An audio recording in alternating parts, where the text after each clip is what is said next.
Welcome to Heather Ewing, the CRE Rundown. Today I have a great guest for you. It is none other than Will Curtis. He is the managing director of Phyllis Browning Commercial. Welcome, Will. Yeah, appreciate it. Thank you, Heather. Definitely. So we've known each other through LinkedIn. We're also fellow CCIMs. So I look forward to hopefully meeting you in person at one of the upcoming chapter officer training or pinning ceremonies one of these days. But until then, share with our guests a little bit more about you. Yeah, so I'm a full-time commercial real estate broker based out of San Antonio, Texas. For me, commercial real estate's a second career. I started off actually in the Army.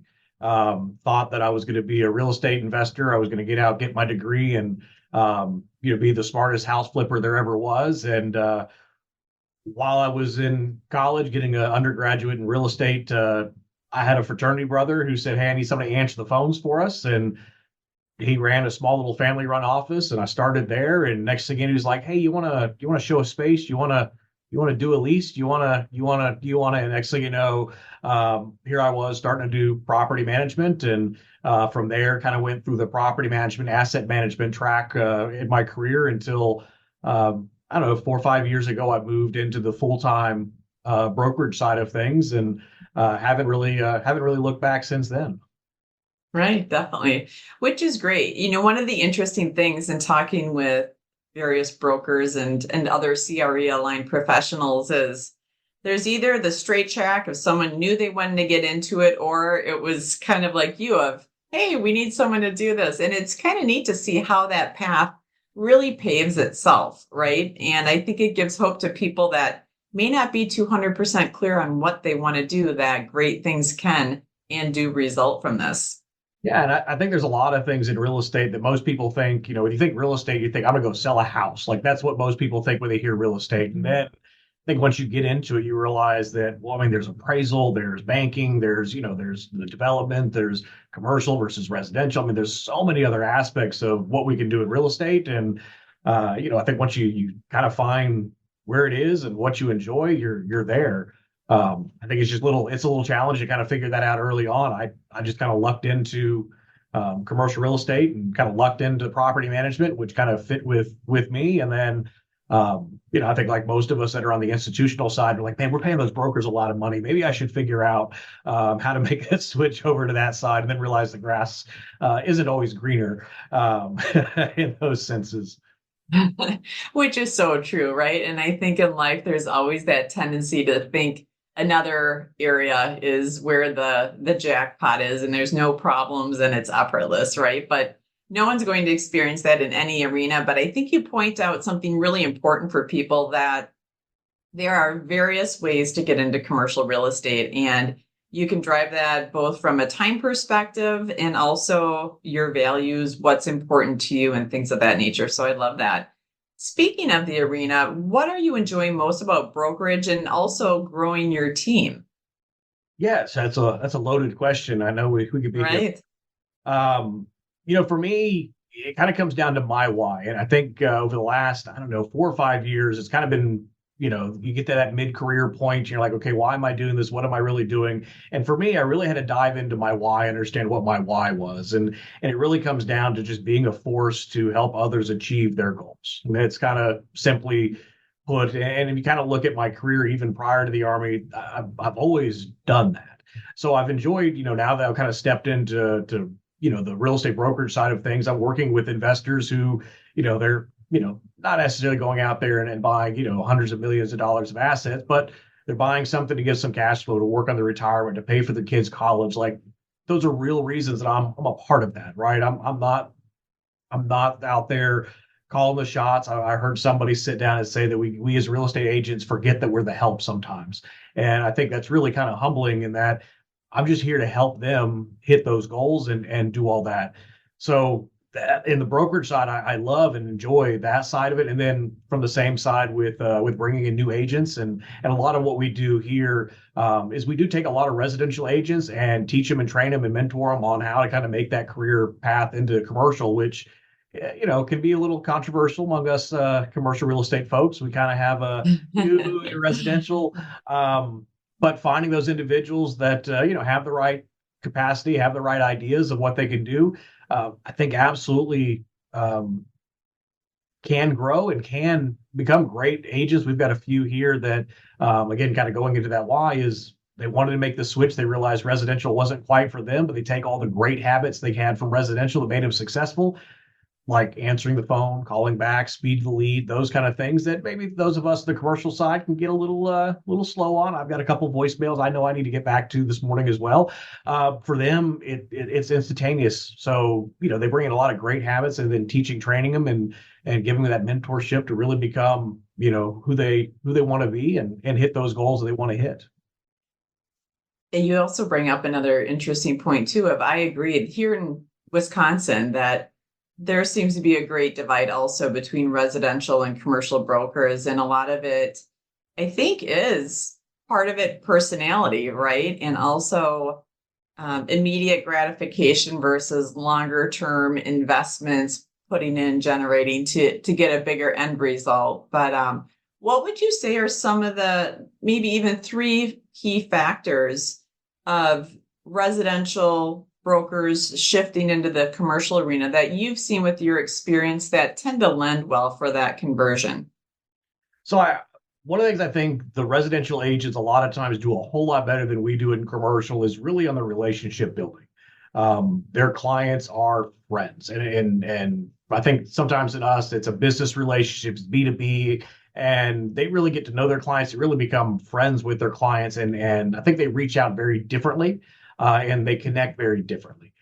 So I think that's one of the things that they do well in that transition. And those that really have that idea of doing the pop buys, reaching out to that database, continually connecting with them. I know when I first started off, I assumed all my clients would come back to me.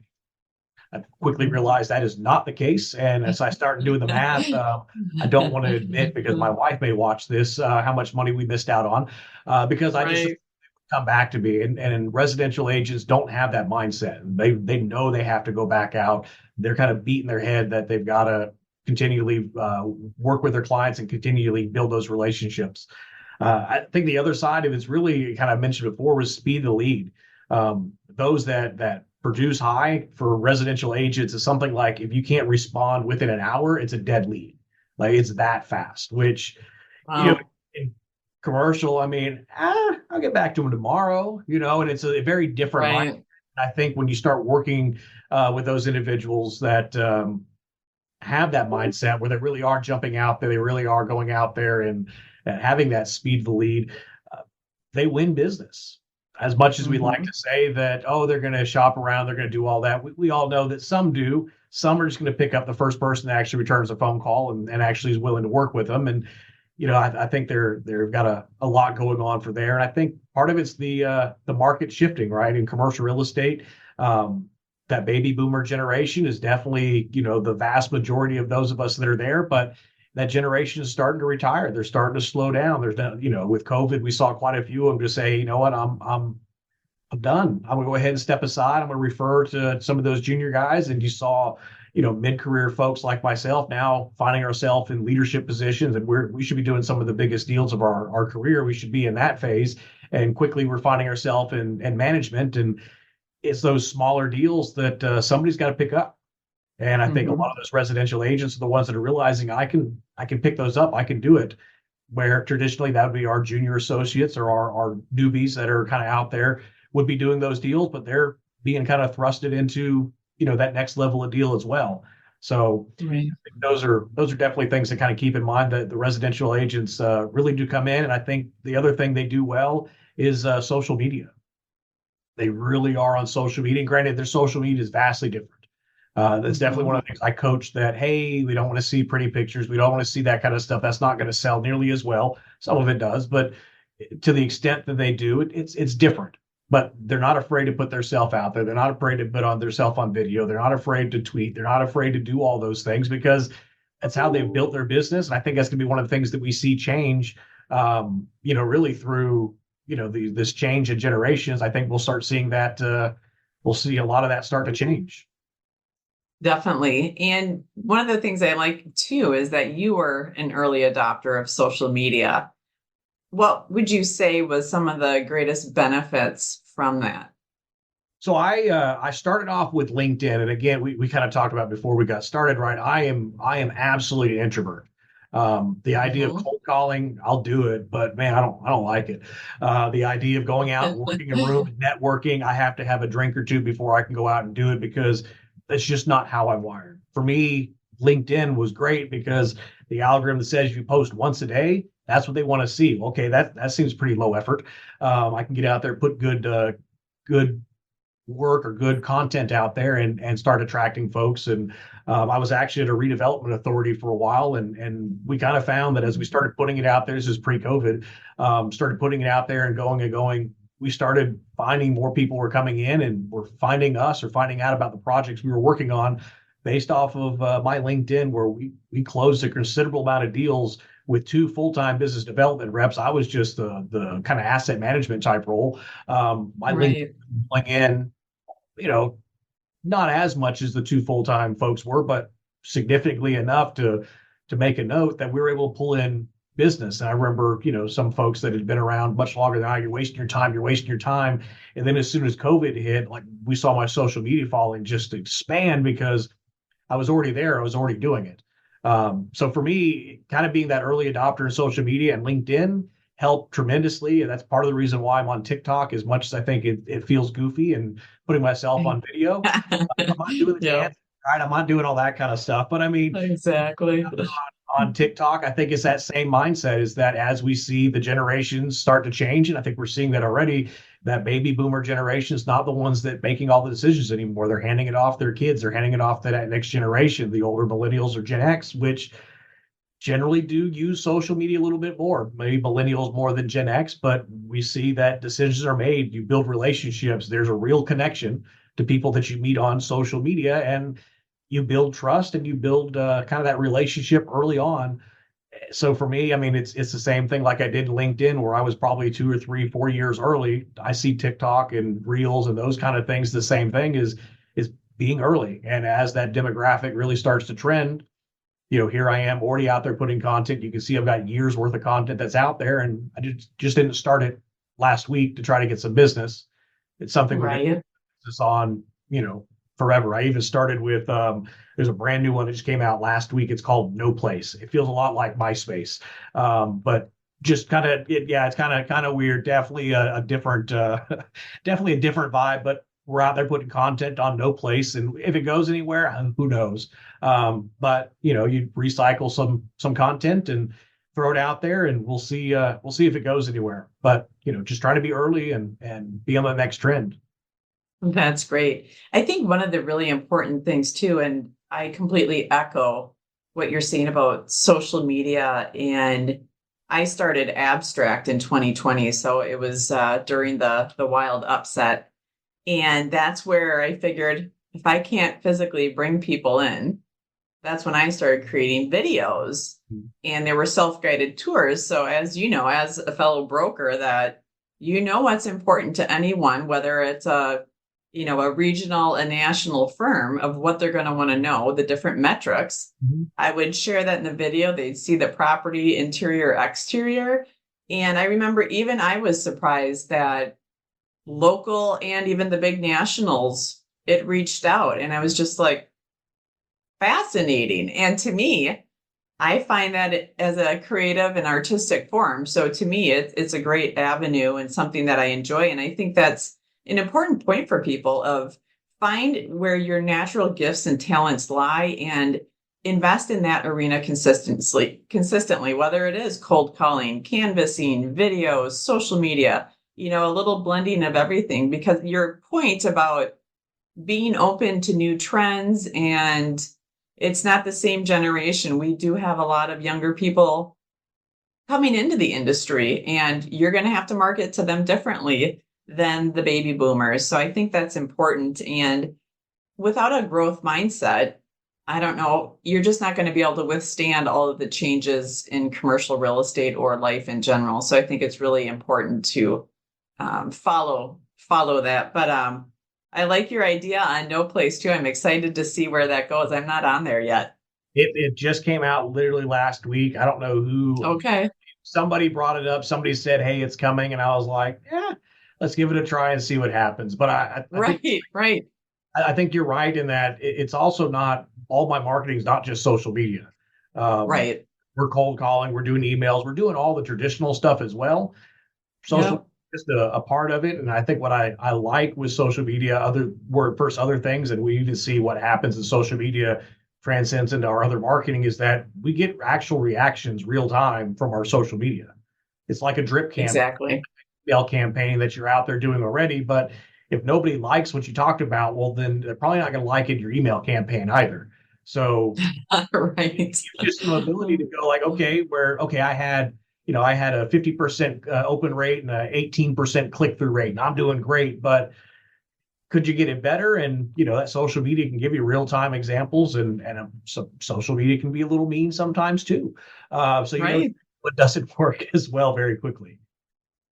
Well, I think also to your point of tracking the impressions, which reels get the most attention, which don't, and looking for the common thread. So to your point, we can continually upgrade our social media experience and what we do provide. So as we shift through all of this, consistency is obviously a big part of it. Where would you say mindset is?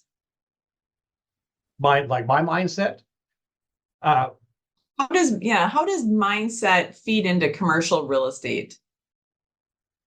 so I think commercial real estate in general can be fairly brutal.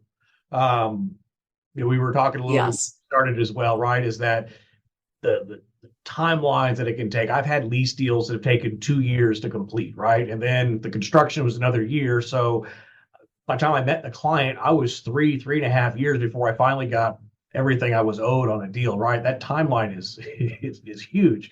Um, Right. so yeah, I think it's definitely got to come into resilience on just mindset, just alone that if you're coming into commercial, your first 6 months are, I mean, quite frankly, going to suck. I mean, you're going to be out there, you're going to make your cold calls, you're going to be doing all the things you got to do, and it can be depressing if you've got nobody else there to encourage you or mentor you or push you. It can be encouraging because you're just going out there getting rejected all day, every day, and then finally something clicks, and then it turns out it's a terrible lead, and then you're back to trying to prospect some more. And so I think it really comes down to, especially early on, is resilience, is making sure you're resilient, make sure you're willing to go through the pain, make sure you're set up to go through all those. Not a lot of people can jump in and go a year, 2 years without a lot of pay.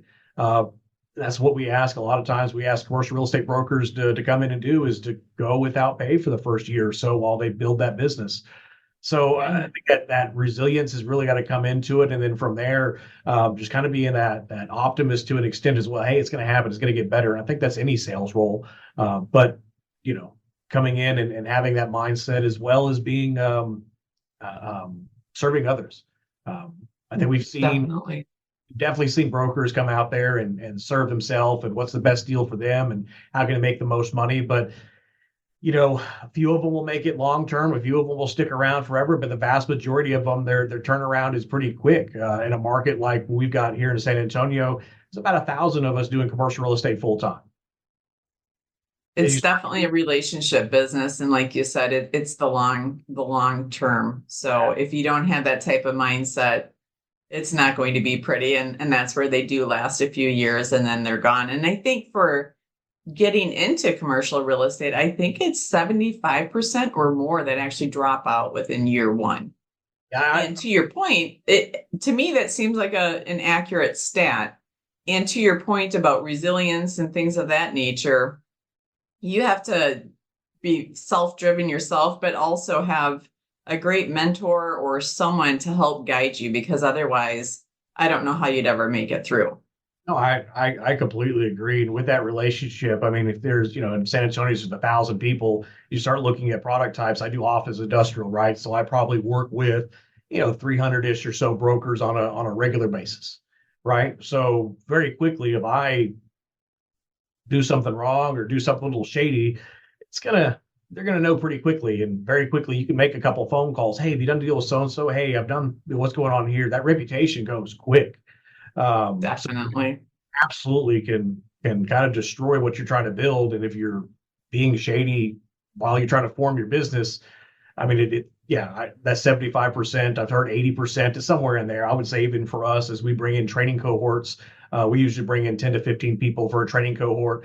And even at that, I mean, the instruction, I'm biased, right? I'm doing the instruction. The instruction's good. The instruction's good enough that's there. But even at that, we see, something close to 60 to 70% of them, they'll make it through the program, but they won't really go anywhere. And even at that, the folks that do make it through the program, they'll do a little bit. And, out of 15 people, if we get 2, maybe 3 that are, good, solid producers, that's a win for us. Right. I joke that it's true Darwinism. Only the strong survive.